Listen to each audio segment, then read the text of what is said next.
Greetings, fellow investigators, and welcome back to our video podcast, Into the Darkness, where my friends and I play the Call of Cthulhu role-playing game. I'm your host, Tom Rayleigh.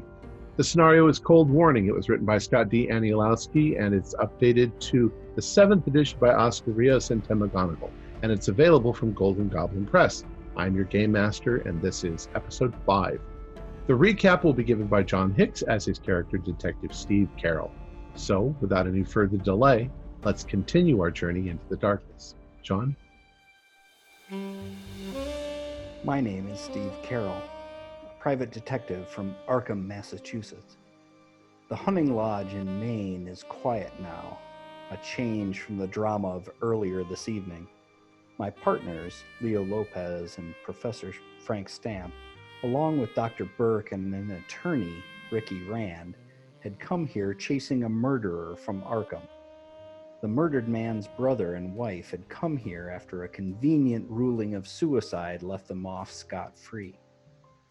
Along the way, we heard stories of Indian ghosts and sorcerers, bad weather and few clues. Once here, we found a nice accommodation and a room full of suspects and no wife. That is until after dinner, when I followed the cook out to an isolated cabin. The sinister nurse with addict's arms tried to keep us out, but we found the poor pregnant woman bound to a bed and leaking some black ichor into her sheets. The filthy room was littered with rabbit carcasses. All we could get out of the girl was delirious ramblings. The nurse called her psychotic and prone to eating freshly killed animals she had herself hunted. Given she was tied to the bed, that was doubtful. The brother-in-law stormed in and commanded us all at gunpoint back to the lodge. The stories don't make sense, and people have started seeing things out in the woods or in the windows. This whole thing gives me the creeps, and I have pulled first watch. I don't know what to make of any of it, and there's no telling who the real villain is here. The girl is obviously in a bad way and loony.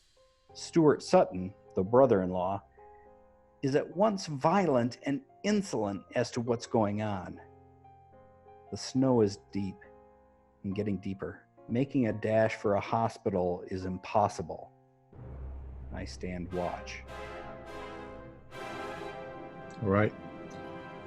Steve, who stands watch with you? Anybody? I think everybody else has gone to their rooms. All right. I'm right outside the room with Leo in it.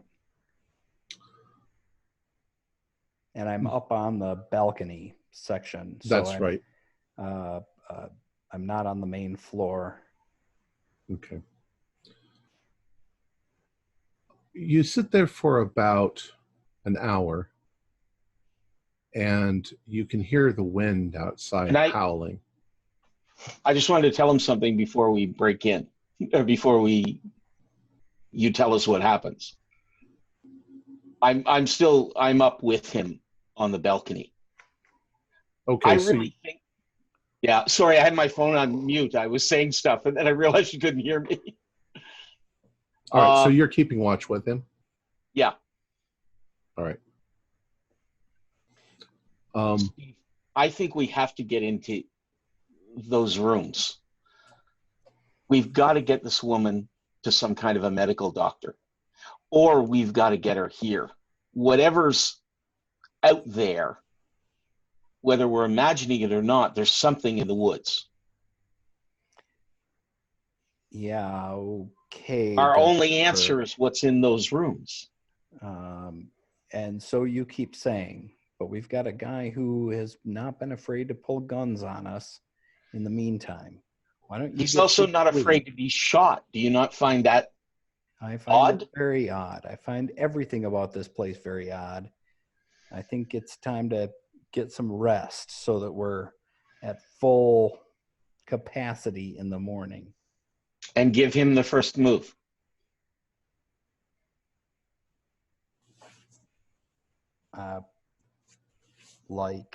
That's why we're keeping watch.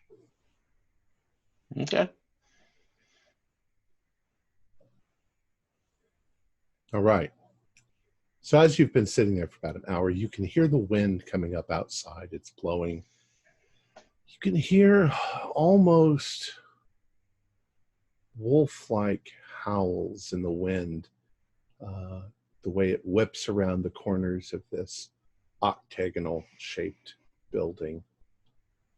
And there's times when you fall silent, and it sounds almost, well, like the voices of wolves or something like wolves, coming from different directions.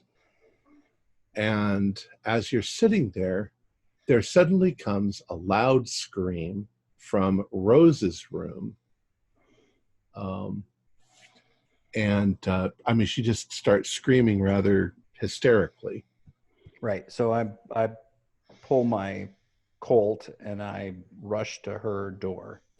Okay. And as you get to her door, she opens the door. She's in night clothes and she's obviously terrified. And she says, "There's something outside the window. There's something out there. It was looking in." All right. And at the same time, you hear a loud crash at Randy's room, which is next door. Yeah. And sounds like glass breaking. Brush her aside and head for Ricky's room. Burst in. Right. I was rooming with Ricky, wasn't I? Oh, were you? I believe it was. That's right, you were. Yeah, Burke was the only one alone. Dr. Burke? That's right, you were. All I right. was rooming with Ricky, yeah. So let's jump to himself. Professor Franklin for a moment, Professor Stamp. You've managed to fall asleep, listening to the sound of the wind outside. And you are lost in dreams, probably mostly of being back home. When suddenly you're awoken by a tremendous crash in your room. And as you leap up out of bed, you can see that the window has been smashed in, that there is something in the room that is sort of pounced on Ricky as he's lied in the bed. And you hear Ricky sort of call out in a muffled sort of way, as if his face was being covered.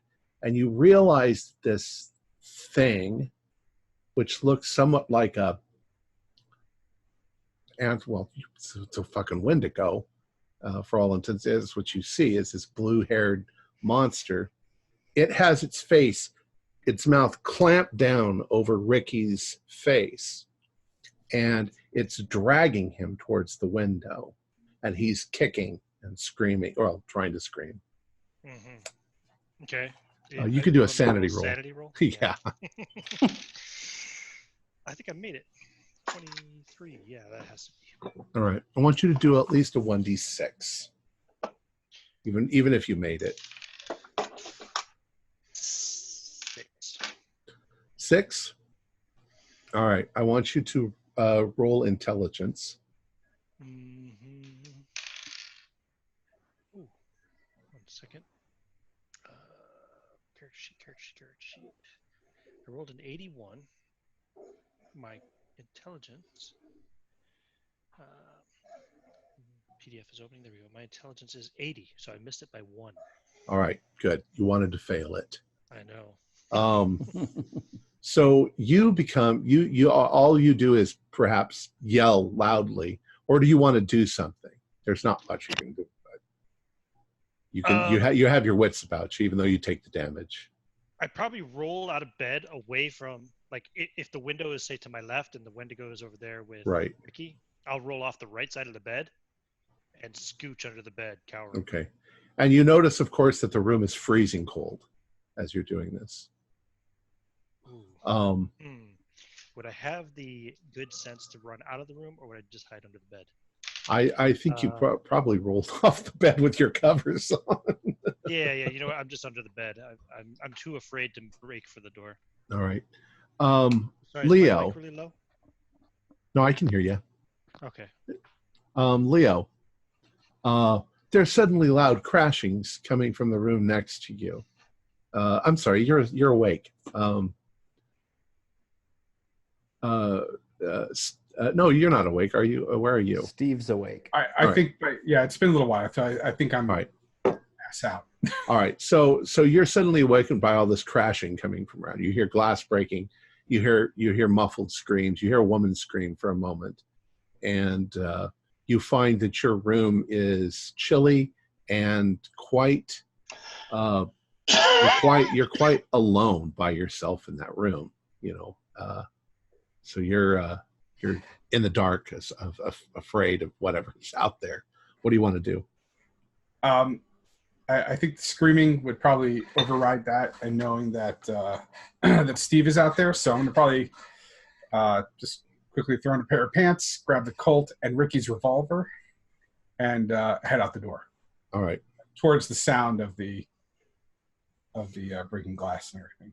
So moments after the scream and the breaking glass, you're all three of you are in the hall on the balcony in front of Dr. Stamp and Ricky's room.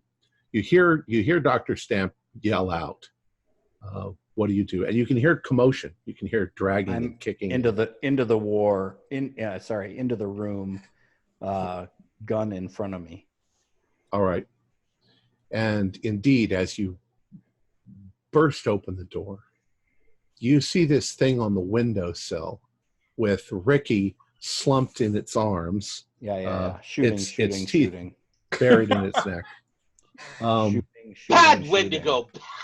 All right, do your shot roll.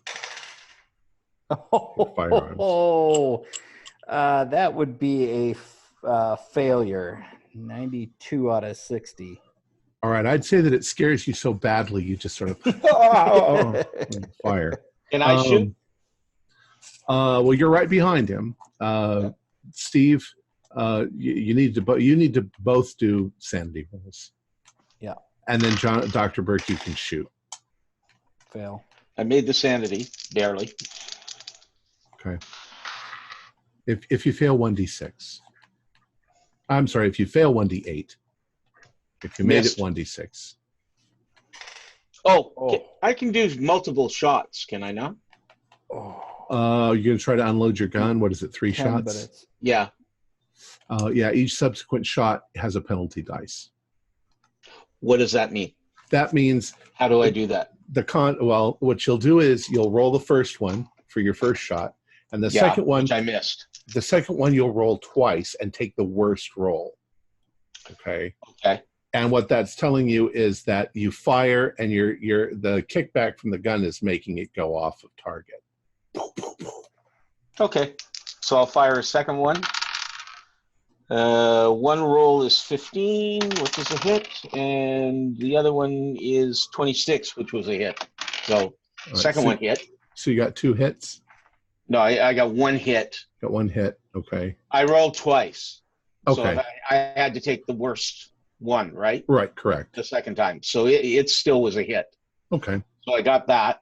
Can I fire a third time? Do I do 2 or 3 at that point? Just another penalty dice.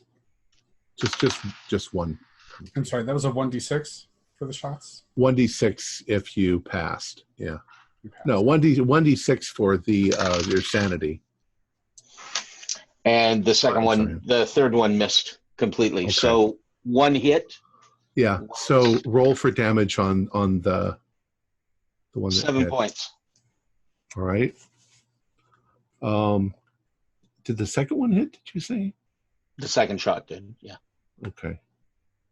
So did you hit him twice or did you hit him once? No, just once. Just once. Okay. 3 shots, 2 misses, 1 hit. All right. 7 points. At most, he flinches slightly, like a shoulder, but then just almost like falls like out of the window, carrying Ricky with him, and down to the ground. Okay, Tom, I need to mention that I have gone 2 points below my 20% at this Okay. point. What that's going to mean is that you're going to need some real serious psychological help when you get back. Understood. If you survive. Yeah, well, we'll talk about that. All right. Which I think you're all going to need some serious psychological help. Leo, all right, you're coming in right behind them. Okay. And you don't actually see the thing, but gunshots have been fired. What did you get for damage on your sanity? Or did you? I didn't do the sanity roll. Yeah, we'll just have you do a regular sanity roll and maybe 1d4 damage if you make it, if you pass. I mean, if you fail. Sorry, I'm saying everything all at once. Nope. So it's a hard pass. All right. So you hear gunshots, but you're not phased because you're an investigator, and but you come in right as the thing is falling out the window, so you never actually catch a glimpse of it, and they're all freaking terrified. I can't see it outside. If I go to the window and see it. Well, holy mackerel! Did you see what that thing was? Oh, I can't believe it. If you want to run to the window, of course, Steve and Jonathan are ahead of you. So yeah, I'm chasing the window. I want to get another shot at this thing. You run to the window, and in fact, you can see that it's pretty much blizzarding outside, but you can see the thing dragging Ricky's body towards the woods. And he's doing it rather effortlessly. Yeah, another shot. All right. Probably longer range. And I think you need a penalty dice because you're facing into, snow and blizzard and ice, and your faces are getting blasted with freezing cold air. Yeah, with the penalty dice, that's a miss. It was an 03. Thanks, Tom. So at this point, you hear the other guests roused, and they're coming out, except for the gangster. He seems to have probably barricaded himself in his room. Having heard gunfire. We got to go get Ricky. Come on, let's move it. Yep. So Steve is still mostly dressed at this point, right? Yeah. Watch. I'm dressed. I'm heading downstairs. Okay. Yep. Ricky. You also notice that Professor Stamp is under the bed. Yeah. Get up. I'm just rolling. I'm pushing people out of the way. I got to get Ricky. Yep. Down the stairs. Can I load while we're going? Reload while I'm going? Sure. I'm not in any hurry. It's safer under here. I think on the way out that we should see if we can bust the lock on the gun cabinet and grab the couple long arms. No, I'm out the door, front door, pistol in hand, going after Ricky. All right. Okay. I'm just wearing pants, so I'm in no condition to go outside. But I'm going to try to bust the lock or pop the lock on the gun cabinet so we get heavier firepower. I think that you know what you're doing. It's probably not that hard to bust the lock. Steve, you go out the front door, and the second you open the door and hit outside, it feels like it's 40 below zero. The wind is howling. The wind chill factor is probably what makes it that cold. And there's a good 3 feet of snow on the ground. And when you to move 10 feet into it, you realize that you're plowing, and that there's no way that you could catch that thing. Or can I see it and or Ricky at all? At this point, they're probably just going into the tree line way over there, and it's just a gray shape because of the snow and the blizzard. Yeah. So you can't really even tell where it's gone. Son of a bitch. And now I'm at the window now. Am I muted? No, I'm at the window now. I'm like, Steve, what are you doing? No. I turn around. I can't do this. I need at least a jacket and proper clothes and my long arm. Maybe you should get Mr. Sutton to help you as well. Yeah. Yes. And it gets. Sorry, go ahead. Are you ready to confront Mr. Sutton now? Yeah, it's time. I come back in and start putting on my jacket. Where's Atchuk? Now from all the noise, Achuk has come out of his room. And he's like, "What's wrong? What's going on?" Something just burst into his room and took Ricky. Actually, did he burst into Rose's room first? No, Yeah. it was outside. It was outside. She saw a face. He in saw the it window. outside. Okay, right. One day. You said Our the rooms gangster are on has. our rooms are on the first floor or second floor by American Correct. standards, right? Yeah. Yeah. Okay. You said the gangsters barricaded him in the room. I said he probably has because he didn't come out of his room. Oh, we haven't heard whether or not he's okay. Right. Also, Arthur Burgess and Dr. Quentin Wentworth come out. Dr. Quentin, at this point, they've both suffered some fright and terror because of this. Dr. Quentin Wentworth doesn't look so good. And he told you at the party earlier that he has a heart condition. And he's starting to you, Dr. Burke, he looks like he's showing signs of imminent heart attack, possibly. Doctor, do you have any medicine? Do you have some? Yeah, I have nitroglycerin. Yes. Take some and sit down on the couch. I don't understand what's going on. It's okay. We'll deal with it. You wrap yourself up on the couch. Is there any treatment I can give him beyond that? Probably not. Nitroglycerin would be the thing. So, get him some water. But get him some water.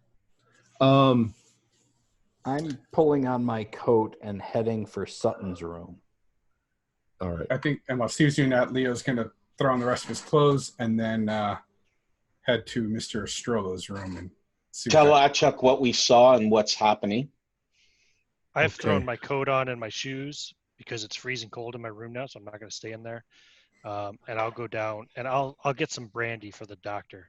Okay. Try to help him calm down.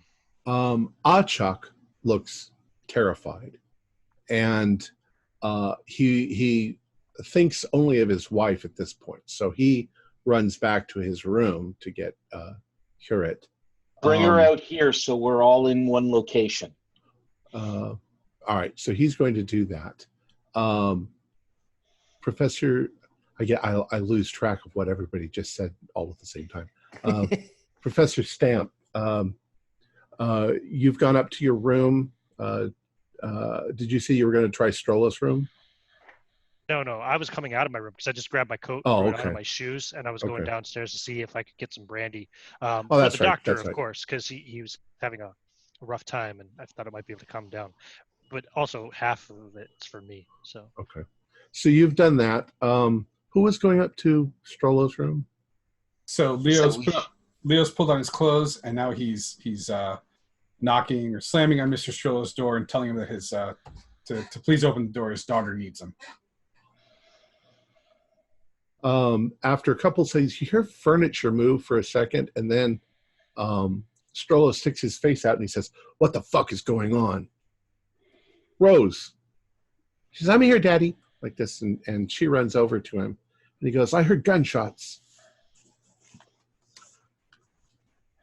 Mr. Strollo, your daughter seems pretty alarmed. She seems to have seen something outside in the snow, and it just grabbed our friend Ricky and pulled him out of the window.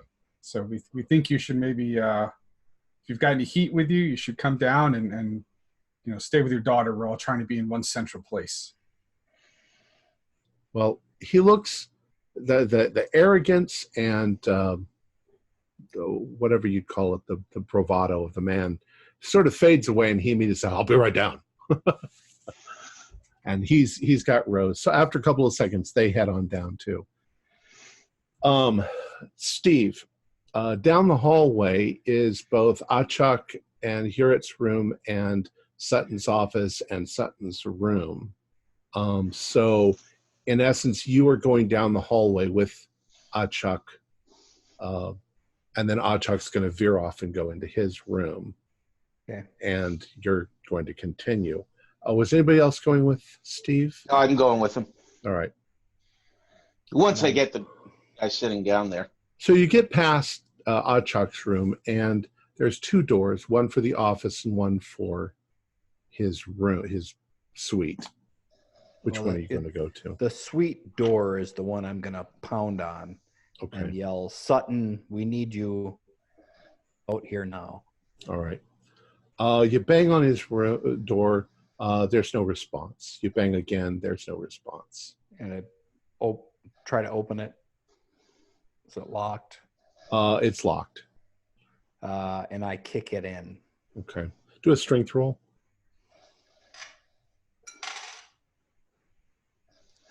82. I will use the 2 luck to make that. Okay. So you kick it in. You break the lock. The door opens, and you basically see an empty bedroom with a bed that obviously has not been slept in. Yeah. All right. I'm heading in directly the other option. There you go, Doctor. The room's all yours to search. Okay. All right. You're not at all concerned where he's gone? Well, I am, but I'm a lot more concerned about what's dragging Ricky into the woods. Okay. Right. And I'm going to go for my carbine. Okay. And where are you going? Are you going to the back door? Or are you going to his office, which is next door? That's a question for Burke, right? No, that's for you. I'm going back to my room to grab my long rifle. All right. So you're going back to get your rifle. Is there another exit out of this room? There's an exit going into his office. Okay, let's go in there. All right. You're going to go into his office.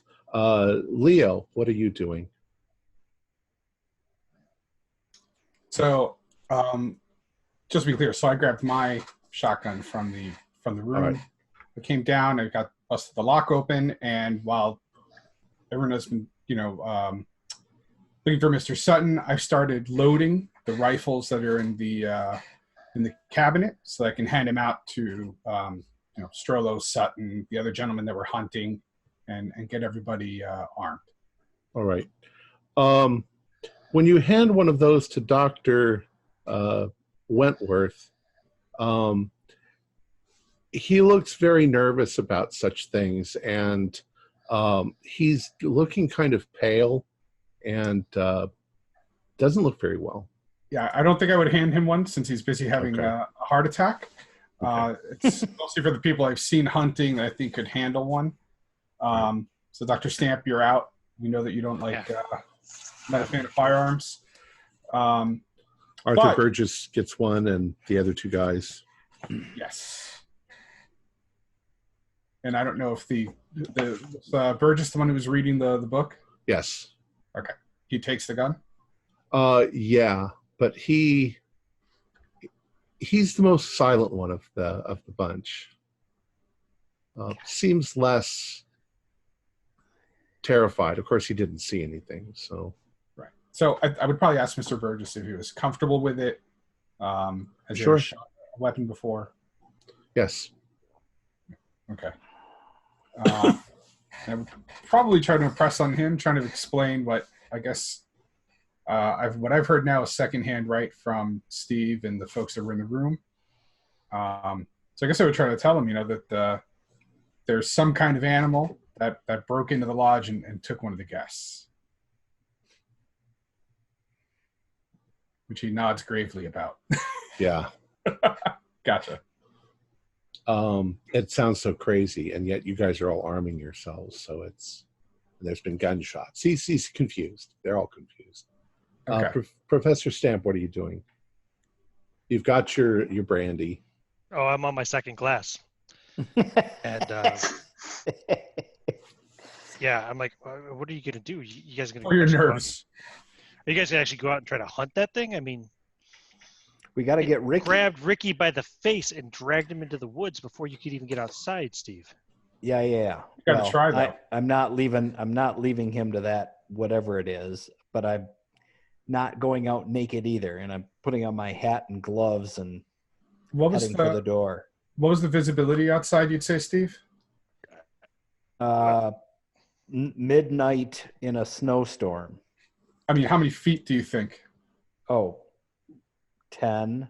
About 20. 10, right? So Yeah. if we want to try to... I need a lamp. If we want to try to look for Ricky as safely as possible, we can take, the men that we've got here that are armed and maybe leapfrog, right? Someone goes 10 feet, then the next person, so we don't lose... we can keep sight of each other. This is Maine woods. All we're going to be able to do now is follow tracks through the snow, assuming there are some. Right. So, that's me in the front. I'm grabbing a kerosene lamp, and here we go. All right. This goes against my better judgment, but I'll come with you, but I'll carry the lamp. Or extra lamps or whatever. We still need light. Still good. Still need what? We still need light, so that's good. Yeah. So I'll take up the rear, and we'll take up any other volunteers kind of between you and I. And as long as we keep sight of the house, we should be able to get back relatively safely. Well, and it's cold. It's bitter cold out. So I mean, we're going to be moving. We're going to want to strap on the snowshoes, and we're going to, everybody needs to be bundled up as best they can while still being, this is hunting. We're going to be moving quickly, even in the snow. So. And presumably the lodge has snowshoes for the other guests, right? Well, we've got enough. Is everybody in our party going? Why? I presume so. We've got at least one got extra for Ricky. Right. Ricky's pair is good. With your new patient? Montoya and Pierce, the other guests, they think you're insane. Going out into the blizzard in the snow, you'll die. Yeah, whatever. So they're not going. Is Sutton in the office? First marker. No, he's not. You walk into his office and you got the lantern, you turn up. And the first thing that makes you jump without a sanity roll is this. Directly over his desk on the wall behind it. Jesus.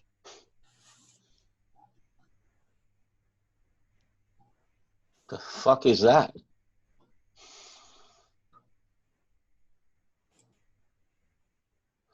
Professor Stamp.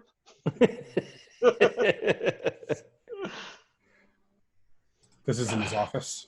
Yeah, what's up? Take it down off the wall. All right. It's a mask. It's composed of leather, clay, and other materials. Dr. Stamp, do Anthropology. Anthropology. Is it designed to be put on? Or is it wall decoration? Man. It could be put on. I got a regular success. I could turn it into a hard success with 4 luck points if it's worth it. I think it's okay. You're sure that it's Algonquin in origin, and that it's probably the Algonquin representation of what a Wendigo looks like. Does it look at all like the thing that I saw grab Ricky by the Not face? really. Not really. But you recognize it from samples that you've seen in museums and stuff like this. It's a representation of the Algonquin boogeyman, Doctor, the Wendigo. Does it do anything? It's the Wendigo or the mask? It stares at you impertinently. Eh? Yeah, I said it stares at you impertinently. It's scared. It scared me. How did he get out? Is there an exit to the outside? Is there a window? There's a back door. Yeah. Yeah, he's remember before when we were in his room, there was a door. Oh. That leads straight out. Oh, I didn't know that. Oh, yeah. Okay. Is it open and unlocked?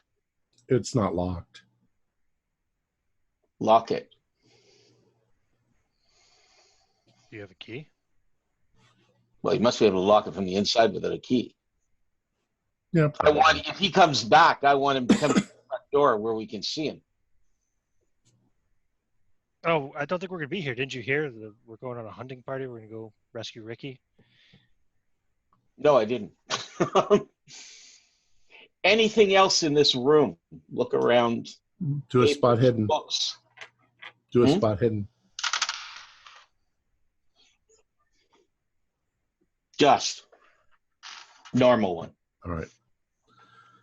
You're looking around at his desk. You're looking around at various log books and stuff like that. And you find what looks like a journal. Okay. Do you want to read it? All right. Sure. Skim it. You start skimming through it, and this is what you see. If you'll read that out loud. It was a glorious night, cold and crisp. The stars twinkled in their spheres above. I was so excited to at last introduce my brother and his wife to our glorious master, father of the winds and the lord of the airy regions. It was I who served as an avatar between heaven and earth to plant the seed within her. Through me, my master has taken a bride, and through her shall the son of sighs be brought into the world. I am made humble, and she is made glorious. Too bad neither of them will remember this event. Now we shall await our Messiah. Now we shall sing softly to the night winds. Soon shall the white snow be stained crimson with blood.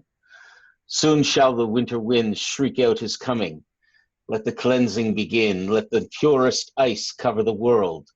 Then shall the sun stride the north wind with his father and cover the world in a blanket of perpetual ice and snow. January 7th. It has become apparent Joseph has started to remember the events of last July. He confronted me and accused me of sleeping with his wife.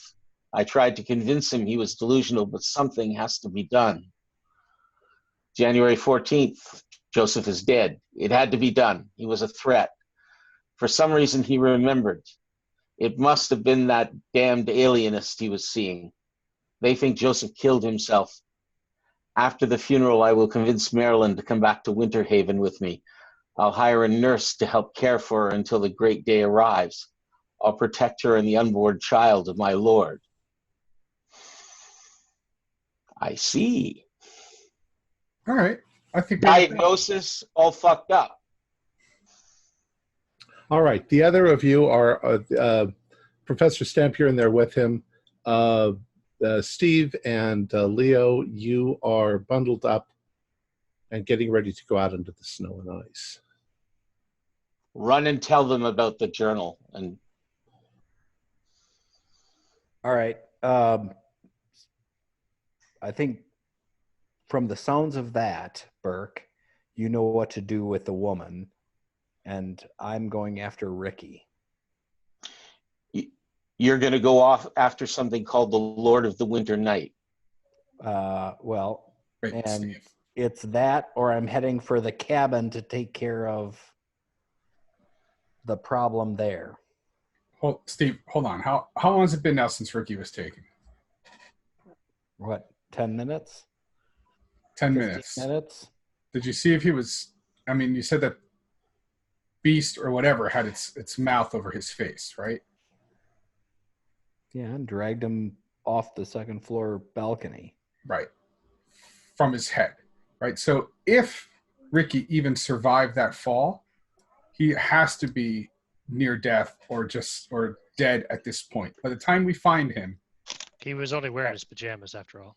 Yeah, and as much as I hate to say that, we're clearly I'm not really ready yet to say that it's, the forces Leo, we're up against. Sorry, but I think that from what Burke just said about what he found in the study, there is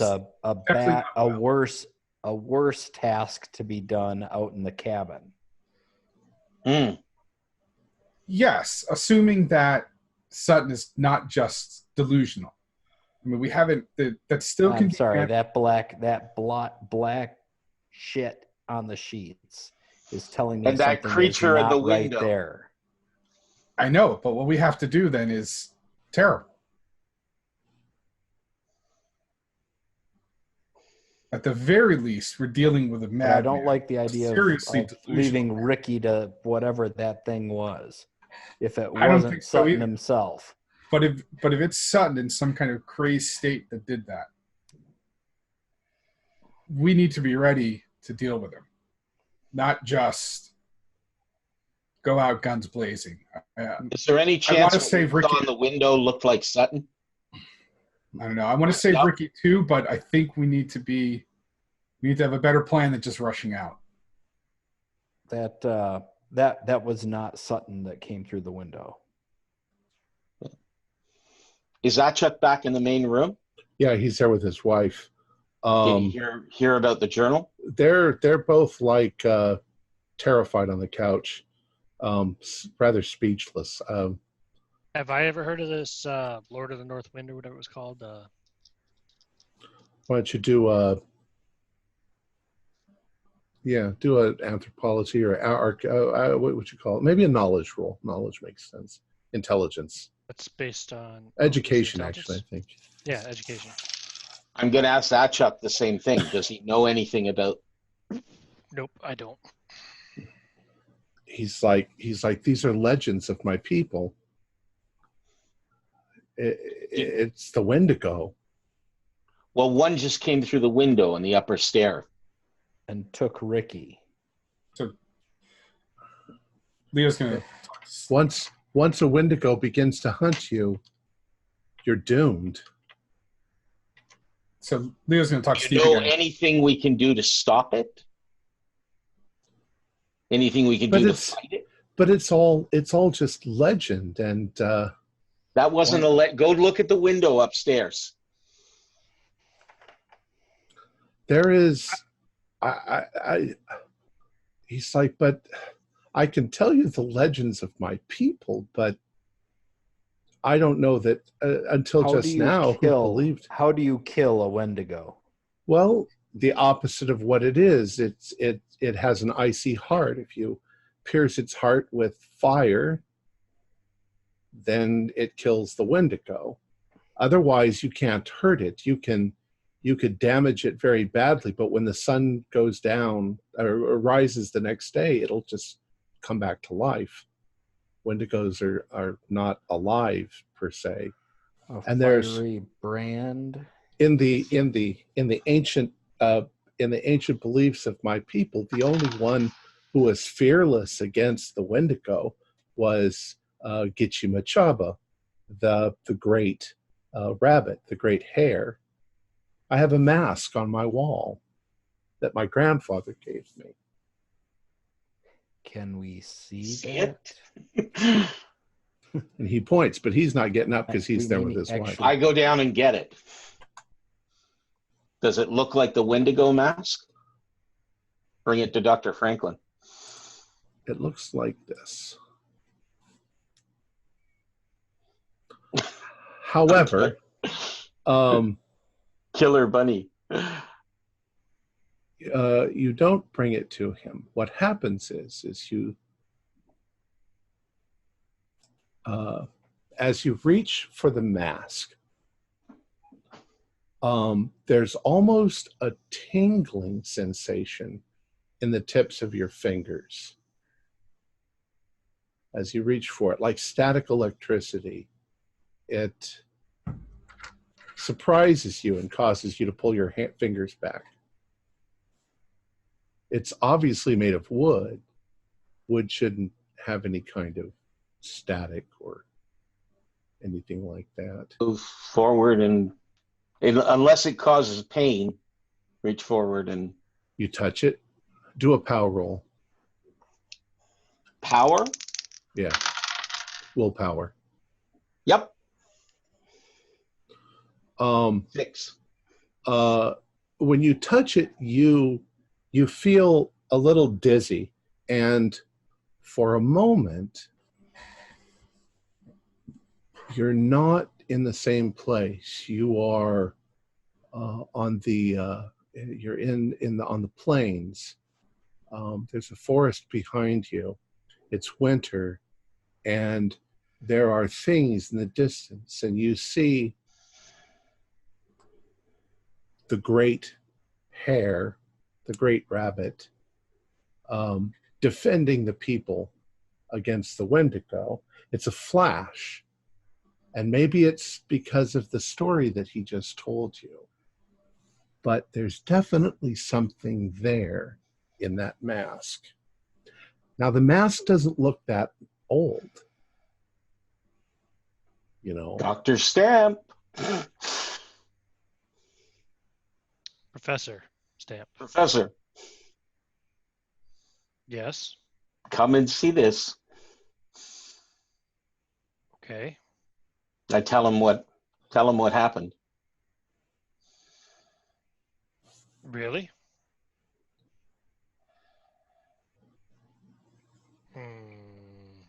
What do you do, Professor Stamp? I don't touch it. Do I? Okay. So I didn't really know about this legend, but I mean, that looks like the mask that Achak was talking about. Mm-hmm. Maybe you should put it on. I'm building up the fire. Perhaps it'll turn you into the A chosen rabbit. warrior.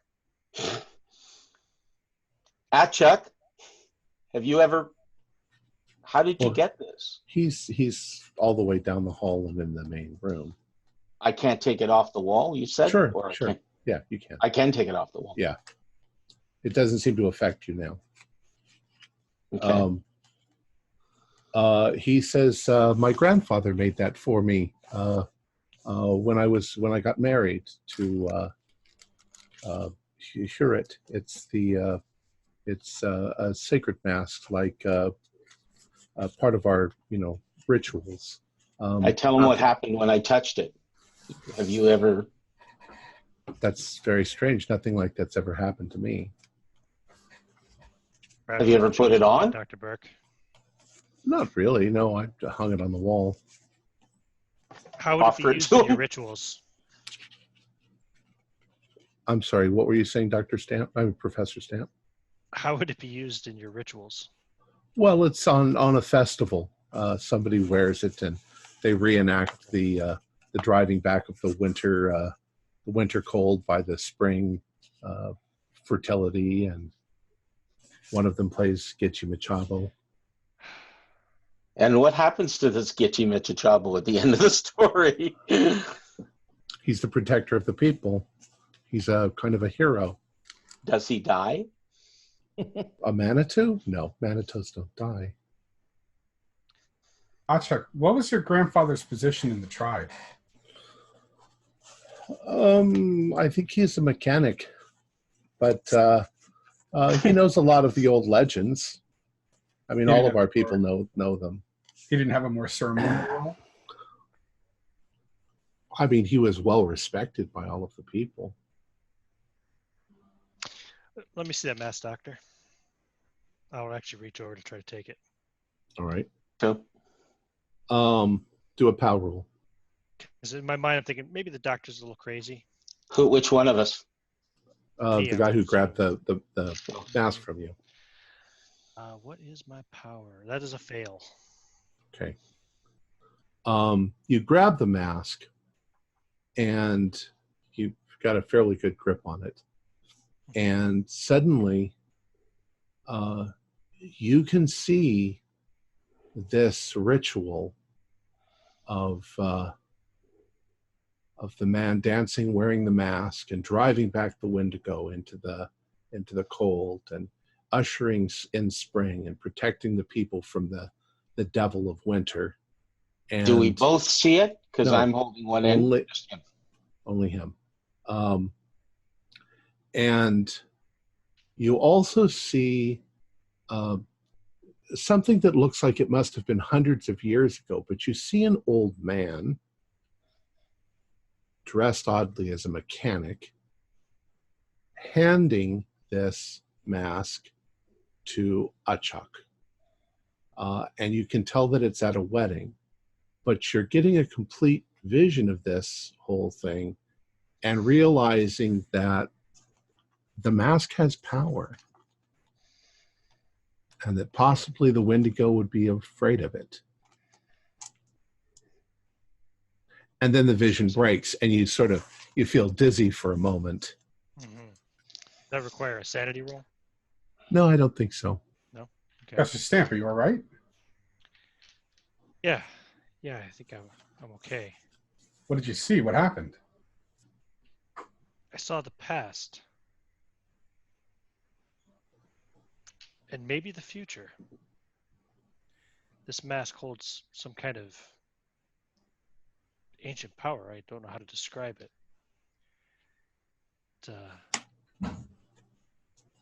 I think that this may be very powerful if you plan to try to drive away this creature, Steve. Shall I take the mask? Well, I think if you plan to fight this creature, this Wendigo, you should probably wear this mask. I reach out for it. All right. You can also do a power roll. That is a Pass it around. Critical success. You have no reaction whatsoever to it. I put it on. Just feels like a wooden mask. Okay. Let's go, guys. Time to go to the cabin. Well, let Dr. Stamp put it on. Huh? Why should I put it on? Well, you had a reaction. He didn't. You told me to put it on, and it's time to go. But if it works with him and doesn't work with you, we're throwing away a potentially useful.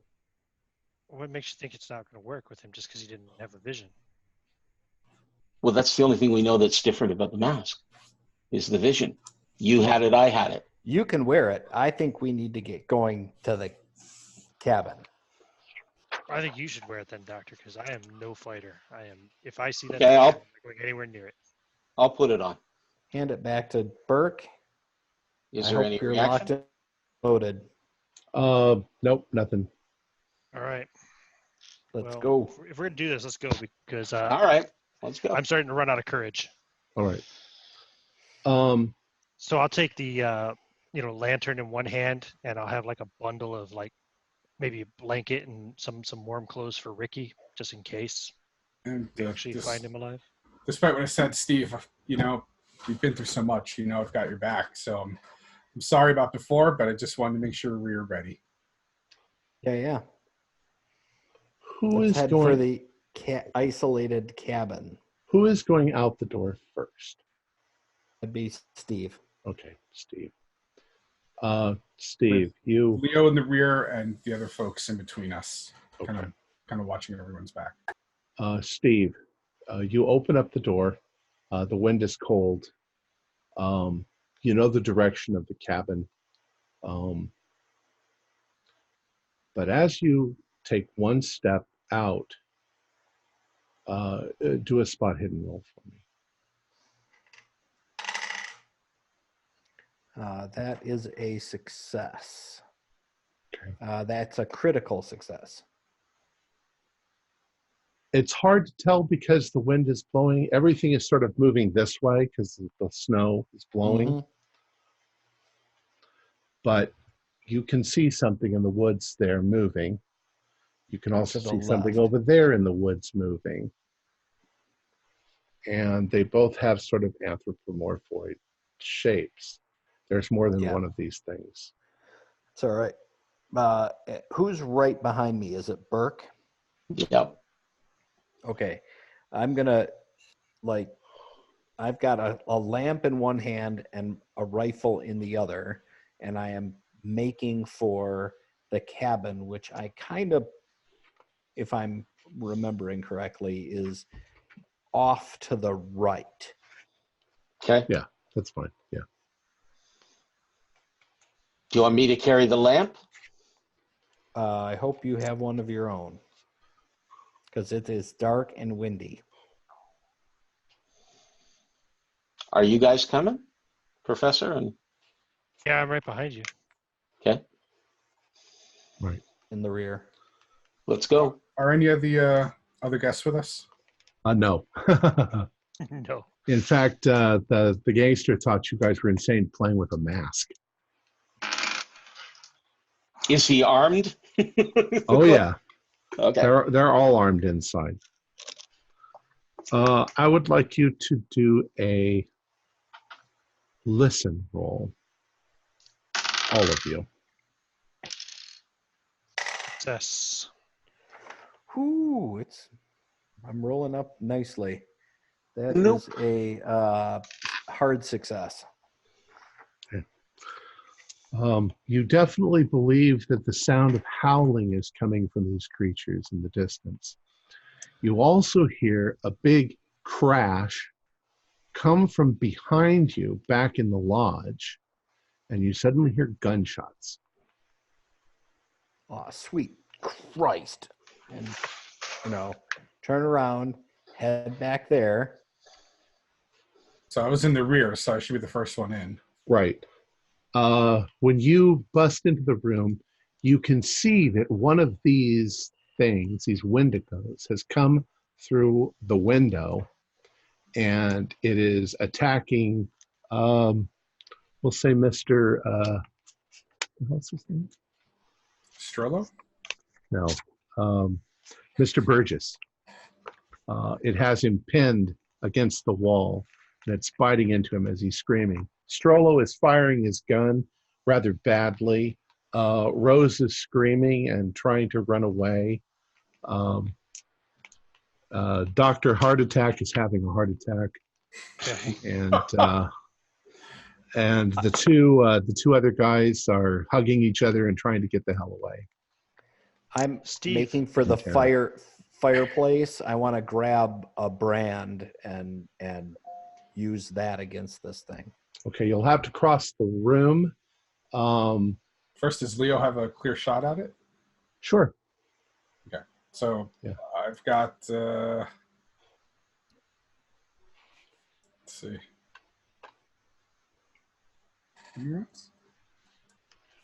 Oh, so I've got 7 shots. Right, so okay, but how many shots does your gun fire at one at a time? Yeah, one. All right, so one per round. It's a pump shotgun. So right. So to fire, sorry, what's the what do I want to roll? You should have a firearm skill. Oh, for shotguns. Okay. So I missed the first shot. Okay. Steve, you're running towards the fire. What are the other two doing? What are? I am going to do something stupid because I'm terrified and I don't know what to do. So I'm going to throw this lantern at the creature. Okay. Right. I mean, assume it's kind of like glass, right? Yeah. Is it an oil lantern? It's like an oil lantern. Yeah. Hurricane lantern. I'm gonna throw it at it. I'm going to stand here wearing a stupid mask. I'm going to order the thing to go away. Okay. Oh, God. Towards it and try to. That's throw, right? Skill. Right. Correct. Is it worth it? Yeah. I want to see what happens. I'm going to spend 35 luck to make it a success. Okay. So you fling the thing right at it. The glass shatters on the creature, and the creature immediately goes up in flame. Burgess also is caught in the splash, and he starts to burn. Dr. Burke, you step forward and command the thing to leave.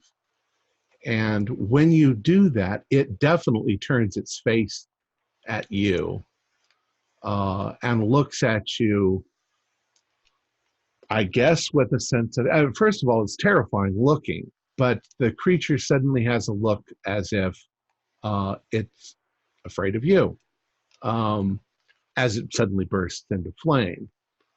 The creature, though, the creature begins to move back towards the window, but it's dragging Burgess with it, who's also in flames. And it doesn't seem to be too concerned about the fire. Steve, what are you going to do? You now you've grabbed a fire log, stick, whatever I can grab out of the fireplace and try to beat it. Okay. Stoker. Well, right. I was thinking of grabbing the metal stoker, but it's not hot itself right now. I need something hot right now, so I'm just gonna grab whatever I can out of the fire and use that. All right. Like a hot log burning on one end or something. Right. So I would like you to do a brawl roll, or whatever it is, fighting roll. Yep, and that would be a hideous failure. Okay. As you approach the creature with it and you try to hit him, one of his claws lashes out and knocks the wood out of your hand as it howls at you. The log rolls across the room and under a piece of furniture, so it's very likely to probably start a fire in a minute. So here we go. The creature at this point backs up and almost sort of leaps backwards out the window, dragging Burgess with him. Can I grab Burgess? Am I close enough to try and grab Burgess or try to make the thing drop him? Sure, you can try. What do I do? That's also it's brawl. It's grapple, but it's brawl.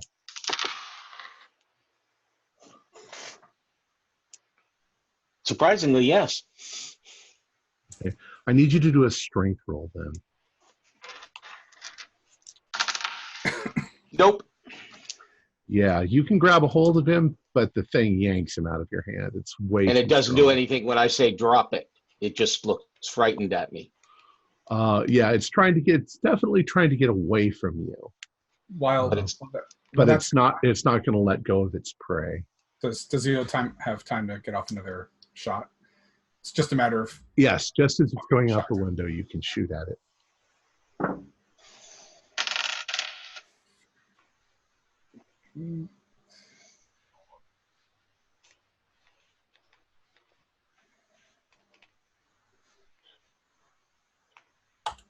Okay, so I'm going to blow on my luck as well to make that a hard success. Okay, you don't need a hard success. So, yeah, it's just a regular success. Then yes. Yeah, you don't need to waste your luck. All right, do regular damage for your weapon. This hold on. What's my distance to him? 10 feet. You're at the close range.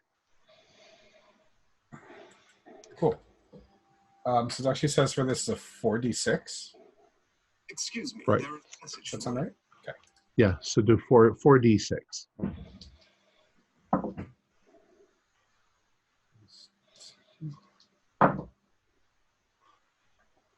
Nice. It's 18 total damage.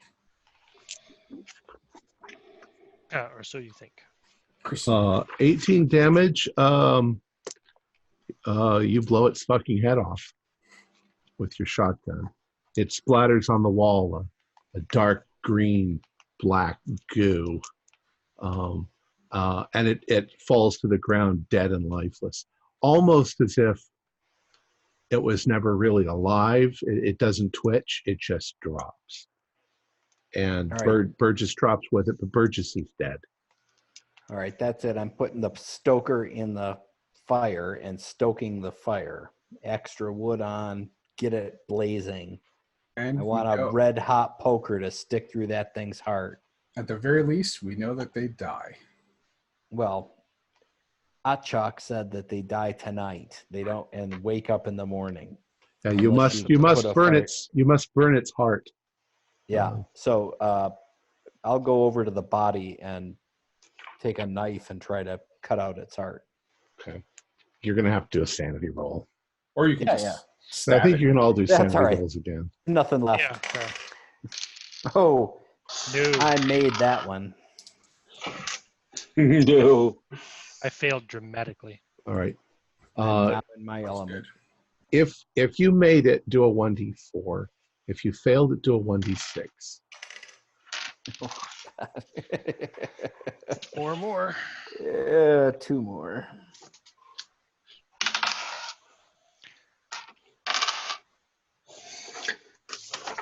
What damage did you take, Dr. Burke? 3. Okay. And Leo? 4. Oh, kind of lucky. I have hit my. Did I get anything back from the days before? No. The very first day that we were no. Nope. No. Not unless you seek psychiatric care or something. An institution. I am psychiatric care. I am at my 20% threshold as well. That's cool. I lost another 4 points. All right. At this point, there's pandemonium. Is 1/5, right? Correct. At this point, there's pandemonium. Of course, the Stroller doesn't know what the hell that thing is. Burgess is dead. The doctor's having a heart attack. He's probably not going to make it more than 5 minutes. Can we give him more nitro?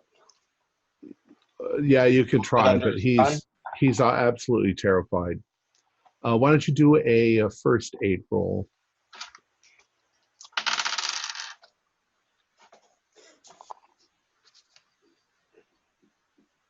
Hard success.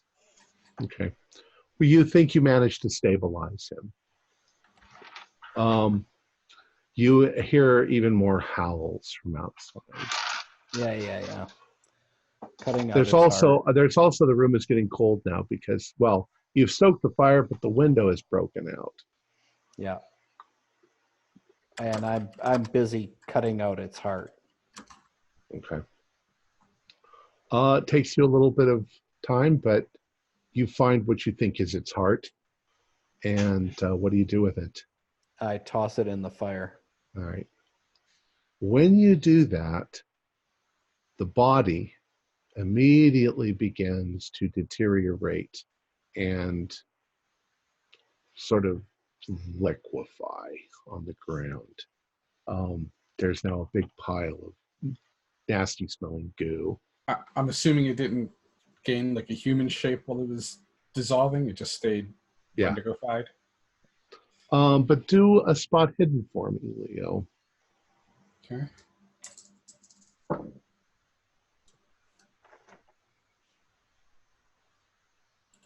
Yeah, it's good. You do, as you're watching this happen, get the distinct impression from some of the features and some of the sort of pseudo rag-like things that it's wearing, that it might have been a human at some point in time in the past. I can't make out if I recognized it. No, you don't recognize it. Just that it wasn't always the way that it was. Professor Stamp, in your studies of this Native American lore, was there anything you ever came across about Wendigos making other Wendigos, or people being cursed into becoming a Wendigo? You want me to roll for that for anthropology or occult? Do you know the answer? Me personally? Yeah. No, not really. I only know what I've seen in movies. All right. Yeah, go ahead and roll for it. Of course, Oddchuck knows. So I rolled a 16, so that would be a hard success on occult or an extreme success on anthropology.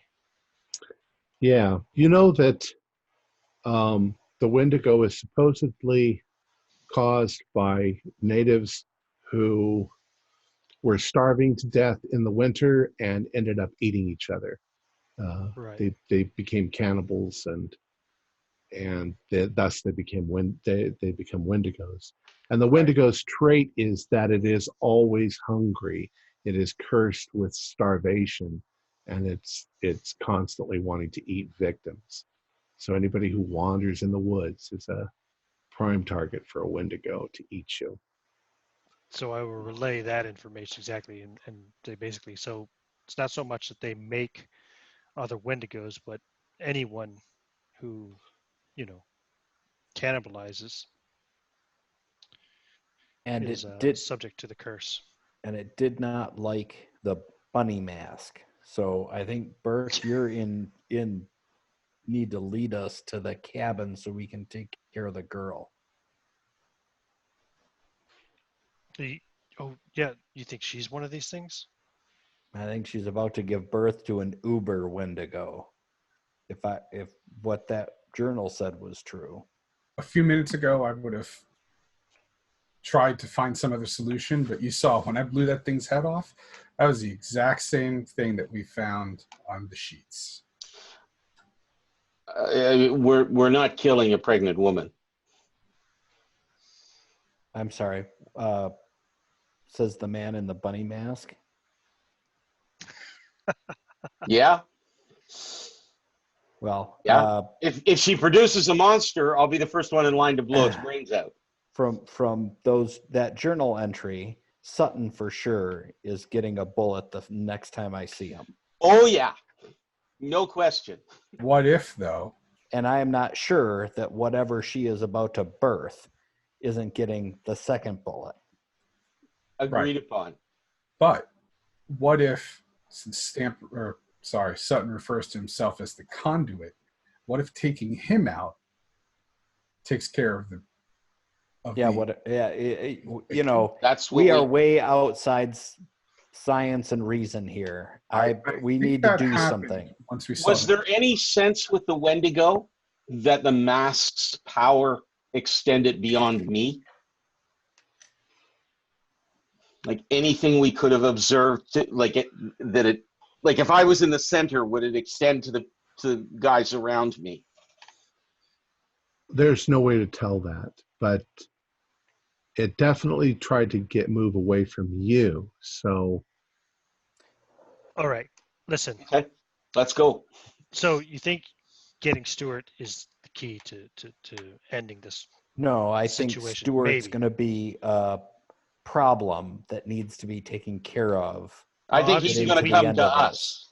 Obviously, we can't go to him. Right, but remember, if you want to get his attention and get him to come to you, well, I think the cabin is the place to be. Yeah. You saw how quickly he showed up the last time we went in there. Right. Not to mention that, remember, whatever killed the doctor back in Arkham, he must have summoned or brought or whatever. I don't even know what words to use. All I know is we saw two more of those things outside when this one came in.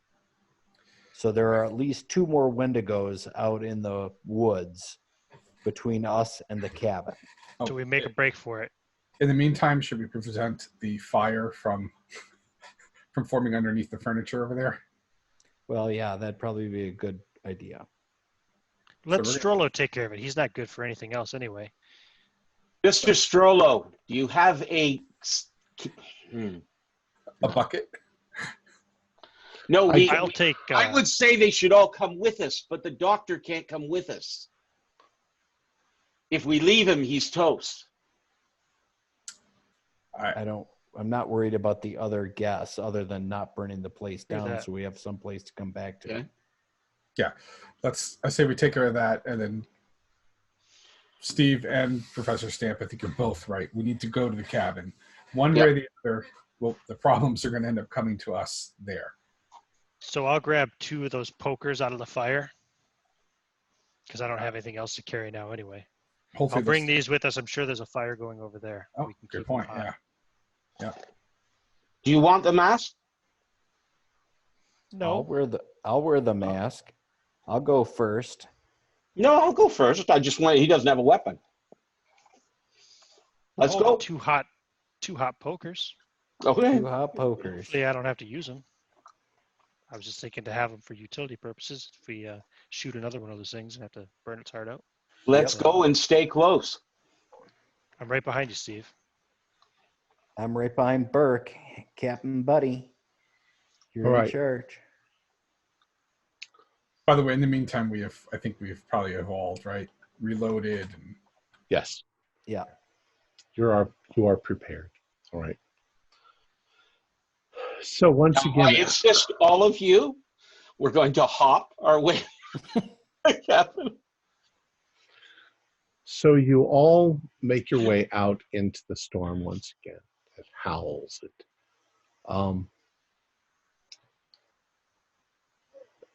You're about 20 feet from the lodge now, and I'd like you to all do spot hiddens. In fact, you can do spot hiddens with a bonus roll. So roll them twice and take the best roll. In other words, it's not well hidden. That's a pass. Okay. Those of you that passed, you no longer see any Wendigos out in the woods. Because they're all lined up. Okay. I've passed. I'm sorry. You move farther. I'm sorry, go ahead. Which skill were we rolling? Sorry. Spot hidden. Yeah, I failed. Okay, sorry. But you notice that you don't see any Wendigos out in the woods. You wade your way through the snow. Any kind of trail that might have been there before has been muted by the blizzard itself. But you think you're going in the right direction. And as you get within 30 feet or so of the cabin, it starts to become visible. You can see that the light was on, but there are Wendigo around the cabin. And you see, as you're just within viewing distance, that the door to the cabin opens and Marilyn comes out of the cabin with Sutton right behind her, and she starts walking into the woods, and it almost looks like she's leading the way. He's not helping her. She's stumbling through the snow, but she's heading north into the woods, and he's following right behind her. I'm taking you don't see the nurse. Is she still visibly pregnant? Oh yeah. I'm taking a shot as soon as I have a clear shot, because they move, right? Not when Marilyn's in front, but as soon as they move off into the woods and I've got a clear shot at Sutton, I'm taking it. All right. With my carbine. I think we all should. So bring him down. Leo's going to take aim at Sutton as well. At this point, you are, they're moving away from you, so your range is kind of, it's not close range at this point. So go ahead and try your shot.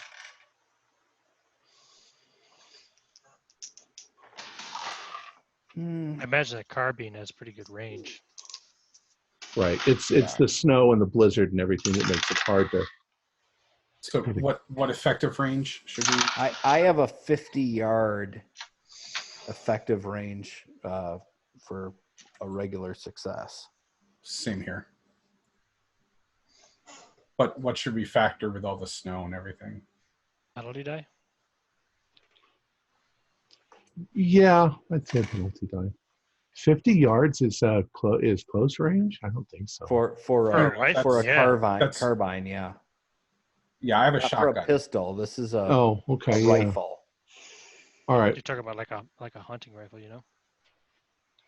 All right. How did you do? No, fail. Okay. I have a success, but I just need to know how many die to roll for So I can hit up to 50 yards, but what's the penalty with the snow and everything? Penalty means you roll twice and take the worst roll. Oh, okay. What are you shooting? What's your gun? It's a 12 gauge shotgun. 12 gauge shotgun. At long range, it's 1d6. Just roll 1d6. Yeah. Or roll it twice for a penalty. No. You roll to hit. Okay. Yeah, I hit. So you hit. So now you're rolling for damage, but you're at long range, so it's 1d6. If it was close range, it would be 4d6. Yeah. One. So your shot hits him. It does 1 damage to him. The shotgun ringing out, the carbine ringing out, the shotgun ringing out. He definitely knows you're there. Dr. Burke, were you also shooting at him? Mine's a pistol at 50 yards. It's not going to do any good, I don't think. Okay. When he hears you, she continues merrily going along in the snow, and he turns to see you, and he looks at some of the Wendigo, and he's like this, and the Wendigo suddenly turn away from him and face you, and start to move in your direction. And it's at this point they call it a carbine. Click, click. At this point, I'll show you. That's what these things look like. Oh, F that. Okay, so how many are heading at us? There's 2 of them heading in your direction. Oh, 2? Okay. And they seem to be moving rather swiftly across the snow. They don't sink in. So but that means they're coming straight at us, so we've got a solid target to go after. How do we handle that one?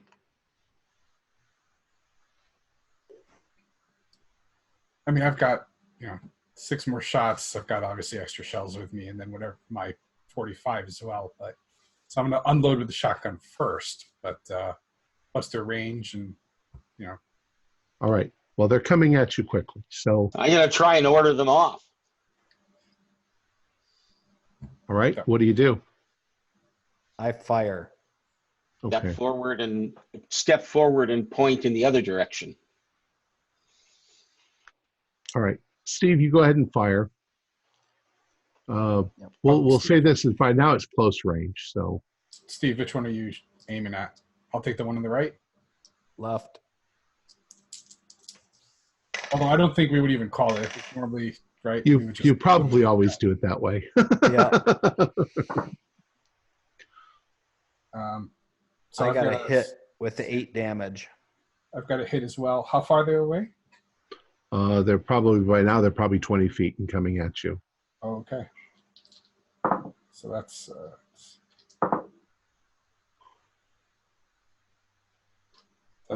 18. You did 18 damage? Yeah. Holy shit! All right. Well, the one that gets 18 damage, you seriously wound. And what did you say, Steve? Did you hit? 8. You did 8 damage. It barely reacts as it's coming at you. But when Dr. Burke steps forward and tells them, stay back, get out of the way, move away, and they put on the brakes, so to speak. It's almost Bugs Bunny-like. They slide across the ice, and they stay maybe 20 feet from you at this point. And it's like wolves in a campfire. They're staying at a distance, and they're moving side to side to try to get away in. Of course, the one isn't doing so good. You've hit him pretty bad. So I think we would immediately try to finish him off. No. Yep. I'd say press on and get him and leave him. If they're not coming after us, we want to get Sutton. Shoot. So we got to get them dead. Oh, that's a failure. Yeah, I amazingly failed at close range as well, but can we keep shooting? Well, in this case, you're going right up to them, aren't you, and shooting? That's pretty point blank. Well, yeah. Wait, I'm not. I'm keeping Burke between me and them, but I'm going to keep shooting at mine. Okay. 2. So for whatever reason, the wind is blowing and you're not aiming very well. So the next... It's a rather high-stress moment. Right. Yeah, the next one hits him. Okay. How much damage? I mean, are you aiming for the one that was already damaged?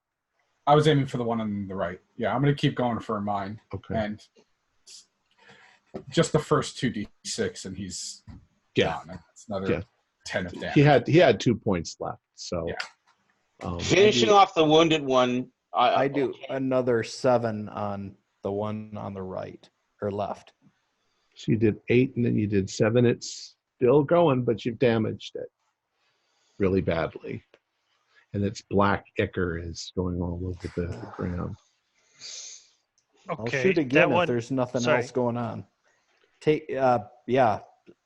Stamp, take care of the heart. Well, I don't think we need to worry about them until the morning, but the one that he shot and wounded, can I run forward and stab it with this poker? Sure. I can try anyway. Yeah. I'm very good at this kind of stuff. Wow, that's a critical failure. 98, and I only have a 25 skill for brawl. So you just stand over it doing this, but you don't actually hit it with it. It's like killing a vampire with a blunt stake. I think you can all do sanity rolls again at this point. Yes, I made it. Made it. All right. Fail. If you made it, I'm going to say just take 1 point of damage, because at this point you're expecting it. Who failed? Made it too. That's me. I'm gonna have you do a 1d6. Ooh, 1. Well, good for you. Yeah, well, there's not much left. You guys are the monster slayers at this point. I'm concerned if we don't get a move on, we will lose Sutton in the woods. Well, by now, they have gone into the woods. The Wendigo are with them. There is a big trail, obviously, of all of their footprints. And there is that black ichor in a line that's leaking out of Maryland, going into the woods. And we winged Sutton as well, right? With 1 point. Basically, one piece of your shot hit him. Ow. Oh, okay. It's not enough to make him bleed for a trip. She's bleeding enough, I guess. In fact, you probably imagine that what Sutton's reaction to something like that would have been, it's like, what the hell is wrong with you? And then he would have just ignored it. That's kind of when he got caught. Okay, so wait, sorry. I'm going to reload. Tom, you said that we're engaging, we have taken down one Wendigo. There's another one up, and it's kind of held back by the mask. Or has it turned and is now following? No, you killed one, and then Leo killed one, and you and Dr. Stamp killed the other. Oh, okay. Oh, it is that. Okay. Well, Dr. Stamp attempted to run up and hit it. Yeah. Actually, I guess it's still going, but it's barely going. Okay. You could perform a coup de grace on it without any difficulty. All right. At all. Yeah. No, tear out the hearts. All right. So you're gonna wait and tear out the hearts? Oh yeah. I'm into this now. Okay. Well, but we don't want them to get away either. Right? Well, fine. If we survive this, we can always double back and take the hearts out. Yeah. I don't like giant horned creatures coming at me out of the snowstorm. I'm taking out the hearts. All right. Go ahead. So by the time you have done that, Sutton and Marilyn and the Wendigos are out of your sight, but there is definitely a trail that you could easily follow. Okay. And how many Wendigos went with them? There could have been 3 or 4 or 5. Oh, sweet Christ. It's kind of hard to see in the snow. Jesus. We can't kill every Wendigo that we come across. Hey, Dr. Burke, you've just got a revolver? Yeah. So I think at this point I'm going to hand Dr. Burke my Colt. He doesn't just have a revolver. He's also got a magical bunny mask. I've got a 45. Oh, it's a 45. Oh, okay. I'm sorry. I got a 45. Oh, okay. Its range is 15 yards though. Right. Gotcha. Okay. I didn't see any reason to shoot at 50. That's probably extreme long I was range. just thinking of a smaller caliber revolver. Sorry. Yeah. Okay. No, it's a cannon, but it's. After we clear that up, I guess we'll go follow the trail. Well, these pokers are useless by now because they've lost their heat. So yeah.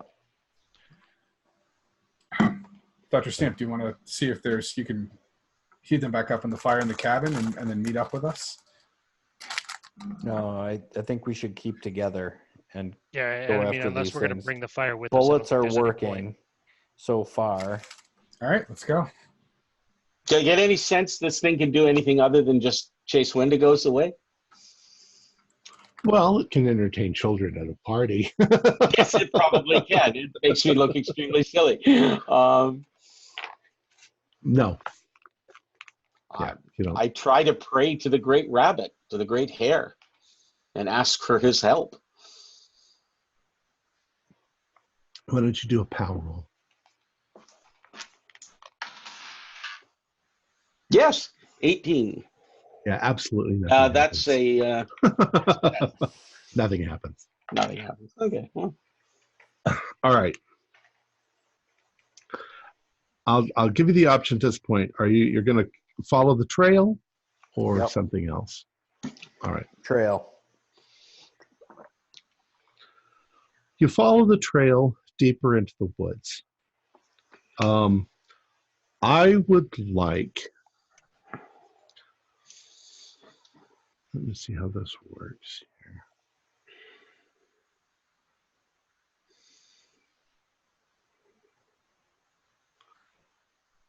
Sorry, there's a thing here.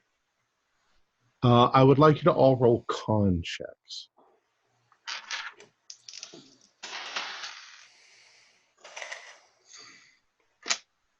Critical success.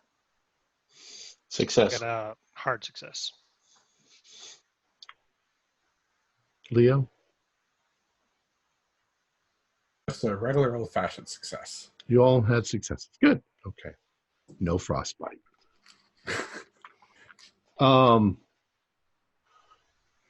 You now notice as you're going forward that I'll do it this way. Do a spot hidden, everybody. Yes. Not a chance. That's a hard success. There's something in the snow, maybe 10 feet ahead of you, just slightly on the side of the trail.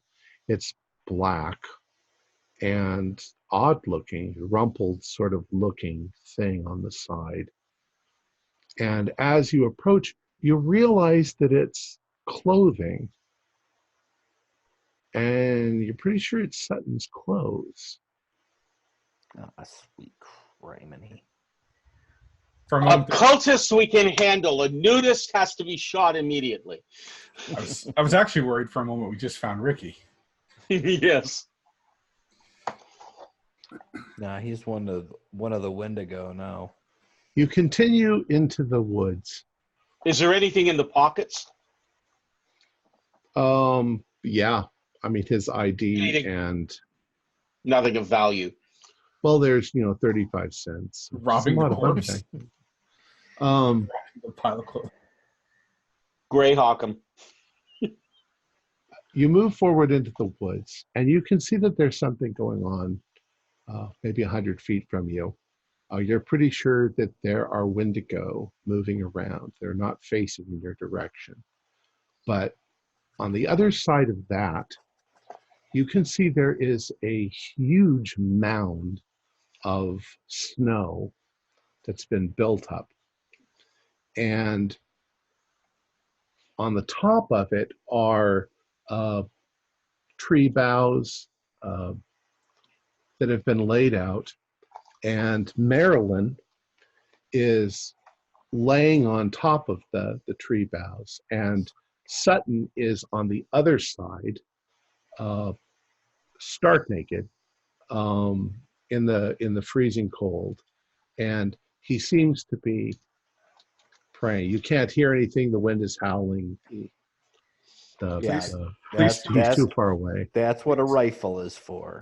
Please tell me someone still has one of the lamps. Of course. Yeah, Awesome. We've got lamps. Because Marilyn is on a giant pile of wood. No, she's on tree boughs sticking out of a giant mound of snow, if I heard right. Yeah. He's made kind of a bed for her out of, The wood's going to be very wet and not going to burn very well. It's going to be wet. Have oil in them. It was worth. I've got a naked guy I can shoot at. But you've also got a bunch of Wendigo in between you and Bunny Boy can keep those at bay. How many is a bunch? Let's go forward and see if I can get the Wendigo to part. How many do we have, though? Looks like there could be upwards of 10 of them at this point. Oh, for God! And they're moving around in a circle around the mound. Could have brought a Gatling. You would guess that if they're whatever they are, perhaps they're praying.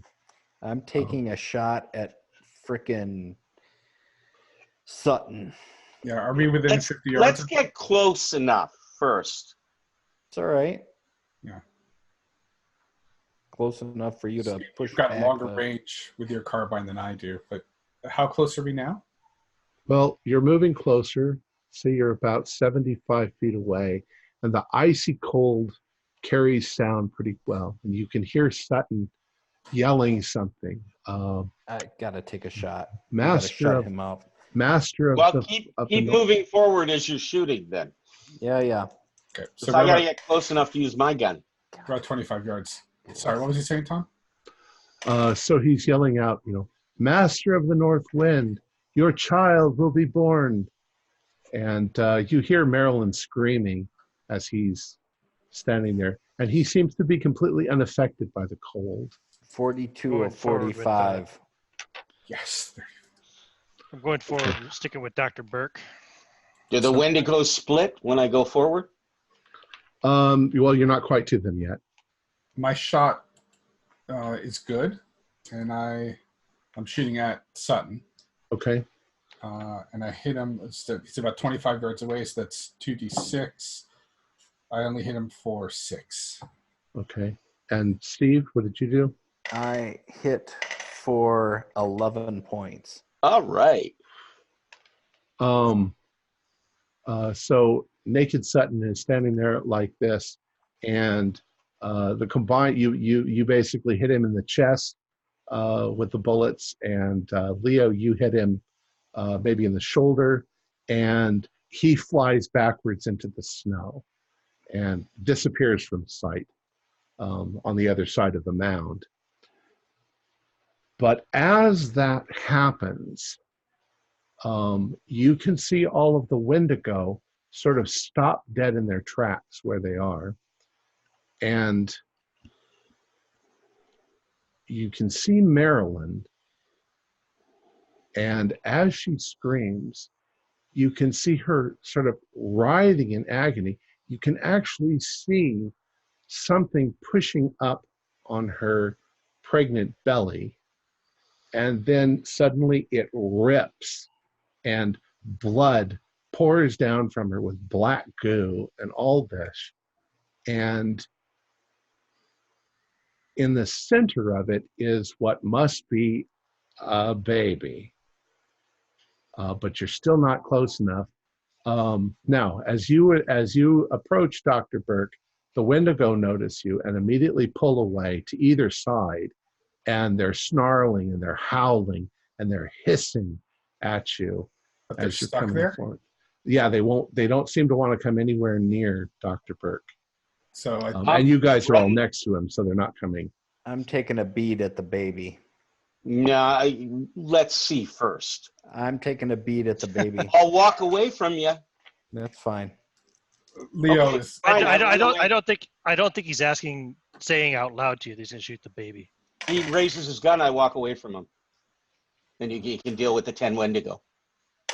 You realize that baby just clawed its way out of the mother, right? I still want to see what it is. 43. You will. You will see what's left of it. No. At this point, I don't think any of us really care. I'm going to the baby. You can keep next to me if you want to. You need to do a penalty dice because it's a tiny target. And it's not entirely showing because it's laying in the carcass of its mother. Oh, Jesus. Yeah. 6. 40. I got a 43 out of 45. Oh, wait. Penalty die is we roll twice. Right. Correct. Right. Your 10 die. Your 10s die. Oh, to make the shot. To make the shot. Correct. Gotcha. You roll 2 10s die. Well, that's one way. You can just roll it twice. It doesn't matter. It's the same idea. I missed the tiny baby. All right. I hit the tiny baby. Okay. That's 2, though. I've 10 got points 5 of more. damage. I've got 5 more shots. I imagine I would just kind of unload at it, but I don't know how we handle those. We still handle it in rounds. So, Steve, you fire and you think you hit it. You definitely hit the carcass of the mother. There's splatters of blood as you go there. And all of a sudden, the sky begins to roil, and there's a thunderous noise, and there's a blast of freezing cold wind coming in your direction. And as you look, you're looking up towards the mound. There is something coming from a distance over the hills, towering above the woods. And it's moving straight at you, and it's moving swiftly like the wind. Maybe it's flying in the sky, and you can see 2 flaming red eyes that must be the size of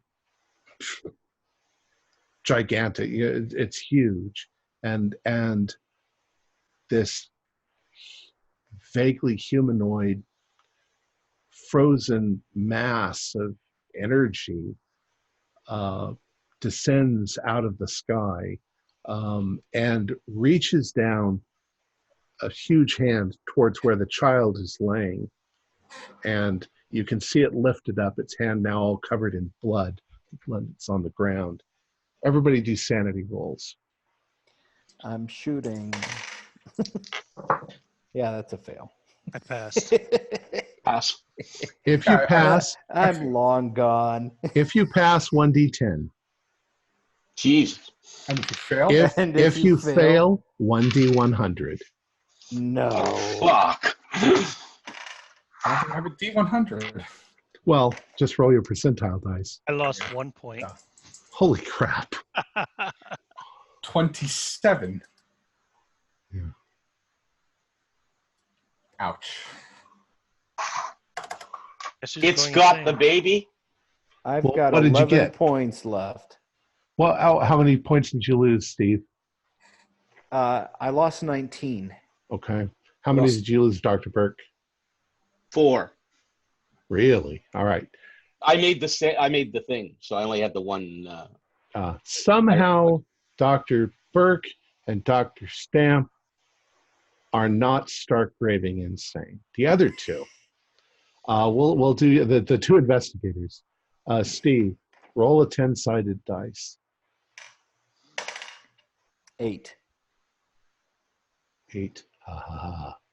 Roll. What does he say? Roll 1d4. 3.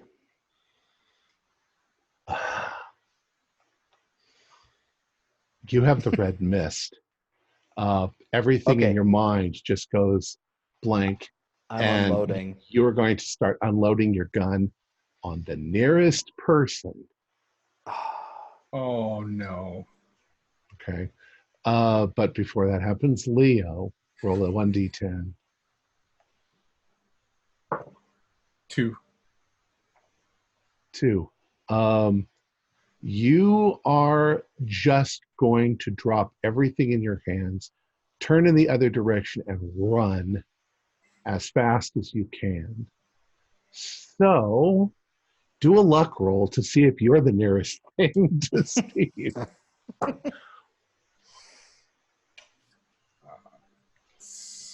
If I passed. All right, I failed. so So you are not the nearest thing. You have disappeared from the scene, and you are running mindlessly, screaming into the woods. He has a good idea. I'm running mindlessly, but I'm running non-mindlessly into the woods. Dr. Stamp, you were saying? I failed a luck roll. I thought we were all making luck rolls. Oh, no, just him. To see if I was behind Dr. Burke, so if Leo's not the closest one to Steve, it's probably going to be me. Okay. Well, or the Wendigo. Let's see. Who wants to take their luck? We'll give a 50-50 chance on which one of you. He doesn't include the Wendigo in that? Dr. Burke, call high or low? High. 7, high. Steve, you immediately turn towards Dr. Burke and fire. That's a hit. I said high. Yeah, it rolled high. So you're the one. 8 points of damage. Okay. Burke, you're suddenly hit with gunfire. Stamp, you see this. Of course, you're still terrified by the giant eyes in the sky with the baby in its hand that's now being lifted off the ground and up into the sky. Stab the baby. Stab the baby. Yeah, you're not near the baby. The baby's being lifted up into the air. Yeah. No, I'm gone. I'm beaten. I'm running right through the middle of the Wendigo. Well, you were just shot for 8 points of damage. Yes, I know. I'm still up. All right. I got 11 points. Okay. I'd say that you're stumbling. So that means he's it's taking a over major half of his hit wound. points it's a major wound and a constitution roll to stay conscious. Yeah, constitution roll to see if you stay conscious. I always forget that part. Yep. All right, so you managed to stumble forward. Dr. Stamp, what are you doing? Professor Stamp, what are you doing? Well, I was right behind Dr. Burke, but now that he's been shot, I'd probably stop and try to duck for cover. Okay. Because I don't know who's shooting. All right. Steve, Oops. once again, do well. No, you're not in control. You're just going to turn. I'll let you do a 50-50 roll. You know, you decide who you're shooting at. Either Stamp or Burke or Wendigo. Maybe make it a one. Roll a 6-sided dice, 1 and 2. It's one person. Or hold on, I've gone nowhere. I'm just standing there letting him shoot at me. No, you're running away, but he's shooting at anything. That I'm moves. now in the middle of the Wendigo. How can he target me? It's 1 second later. He's just firing. So I'm rolling a die 6. Right. I have rolled 6. So who gets hit? Who are you I shooting think at? that's Burke again. Sorry. Okay. And I got a 99. On your shot? On my shot, which is a malfunction. Okay. Yeah, your gun doesn't fire. It locks up. It freezes up. Drop it, pull my handgun. Okay, but that's next round. Yep. By now, Dr. Burke is probably out of range, and but you're running into the Wendigo. With the scary, scary bunny mask on. And I'll grab him if he'll come with me. Well, Dr. Stamp has run behind a tree. What do you want to do, Dr. Burke? I mean, Professor Stamp. Cower. Duck down, try to make myself as small a target as possible, hoping that I get shot. He doesn't look like he's stopping. Okay? I'm sorry, what was that, Leo? He does. I have briefly run away. Well, Leo, you roll a 1d10. 6. You are going to run and run and run for 6 rounds. And then... Hey, John, can you mute your mic when you're coughing? If I can, yes. And then you'll do a con roll. And if you don't pass your con roll, you just pass out. And you, which means you'll probably freeze to death in the snow. So this is 2, right? Right, this is 2. Okay.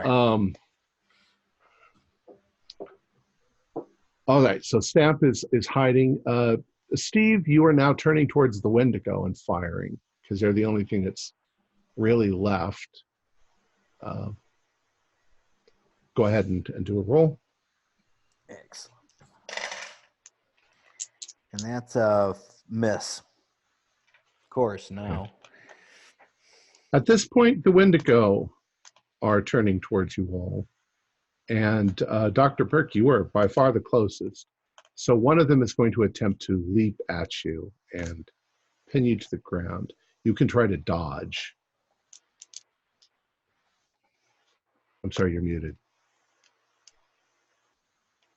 Even with the mask. It's going to try. So do a dodge. Nope. Okay. It also missed. So your mask may still be in effect. But the creatures have gone bananas at this point. A bunch of them turn and start running towards you, Steve, and Dr. Stamp. You can see they're coming towards you, but you're cowering. What would you like to do? I'm firing at the nearest. Okay. You don't really have a choice, but you're firing. Oh, sorry, that's wrong. Wrong guy. That's 9 points against the lead one. Okay. It flinches, but it continues at you. And it is leaping in the air. A couple of them are leaping in the air right at you. So they're going to hit you next round. Dr. Stamp, you have maybe one chance of doing something before they're going to be where you are.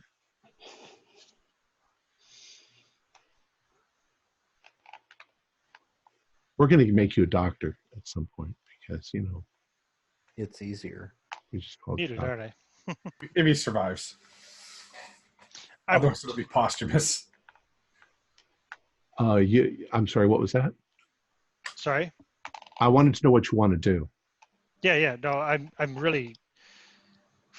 too terrified to move. People are shooting. There's monsters running around. I'm hidden behind a tree, crouching down. I'm hoping that either the action moves on away from me, stops, or I'll probably freeze to death. Right. Do a luck roll then. Sure. I failed. Yeah, you failed.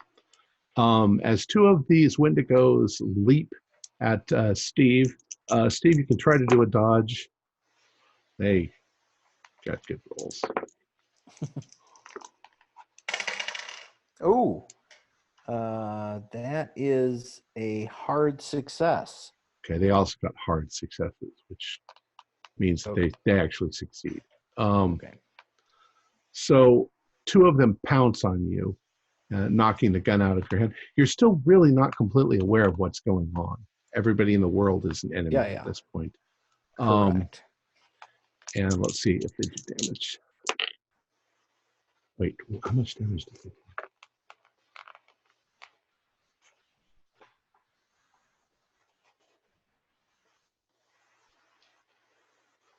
Yeah, they do 10 points of damage to you total. Yeah, that's enough. I'm down. That takes me to 0. Okay, so you're actually unconscious and probably going to be ripped apart in the next moment. Got it. But Stamp, you also lost your luck roll. So as you're there, one of these things is suddenly towering over you in front as you're cowering there, and it's about to swing.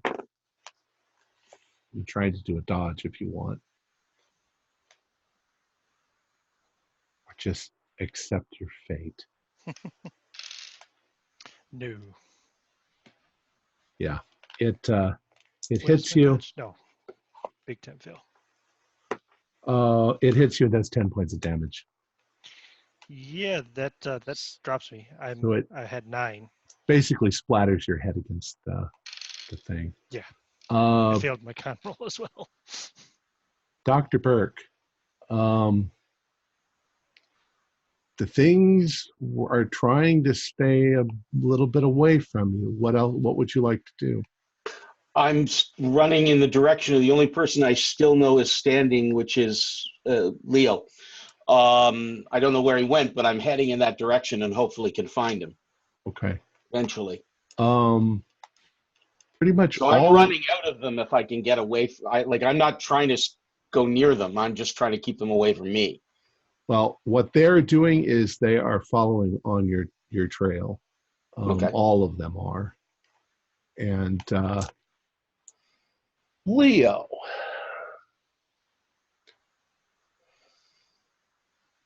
Do your con roll.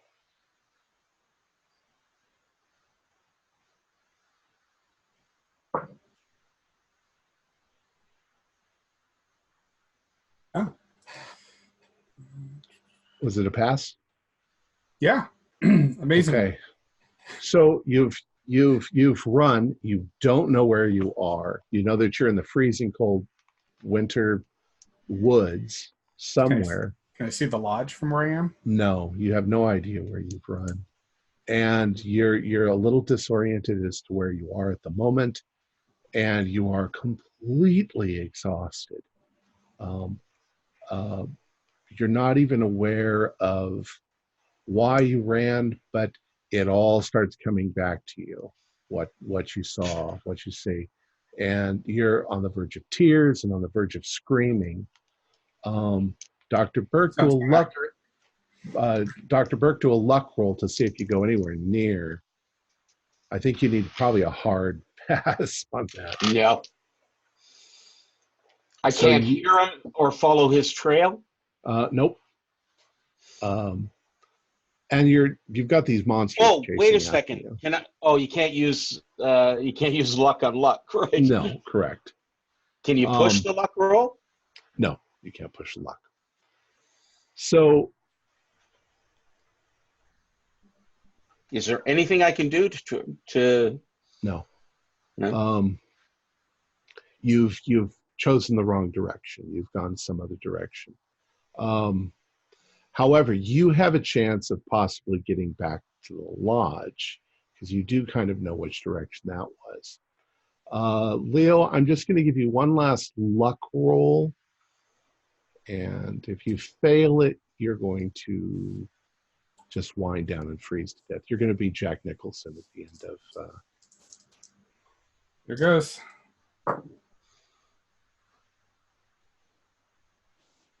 I have decidedly failed that. Okay. So you finally you're so exhausted, you sit down next to a tree and just slowly drift off to sleep. Perhaps as you are slowly drifting off to sleep, you hear something running through the woods, coming straight at you. And a moment later, and everything goes black. You're gone. Thought I was going to make that one.